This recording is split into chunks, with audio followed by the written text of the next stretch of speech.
বালিকুতা square থেকে আমরা নুসা পেনিতা যাওয়ার জন্য ফেরি করে এখন নুসা পেনিতা ফেরিঘাটে যাচ্ছি। আর আমরা এখন বোর্ডে আছি। বোর্ড চলাচলে একটা পয়েন্টে আছে, খুব ডেঞ্জার পয়েন্ট দেখা যাচ্ছে। দেখেন কিভাবে করে বোর্ড হচ্ছে জাম্পিং করতেছে এবং হচ্ছে তার ঢেউগুলো তার প্রদর্শন করতেছে। আমার সাথে এদিকে আমি আছি এবং আজাদ ভাই আছে। আজাদ ভাই তো ভয়ে একবারে মানে সে নার্ভাস হয়ে যাচ্ছে। পুরো টিউনিশিয়া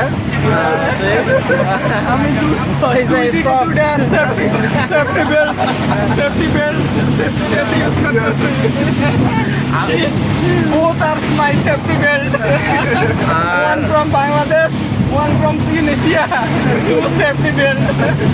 আমি বিগত এর আগেও মানে 4বার আমার বোর্ডের এটার অভিজ্ঞতা আছে, সেই ক্ষেত্রে আমার কাছে ওইটা একটা ফিল হচ্ছে না। তো আজাদ ভাই প্রথমবার, তো এই জন্য এই সমস্যাটা হচ্ছে। আজাদ ভাই দ্বিতীয়বারে এই সমস্যাটা হবে না আশা করি। ইনশাল্লাহ আমরা নুসা পেনিতা যেয়ে আপনাদেরকে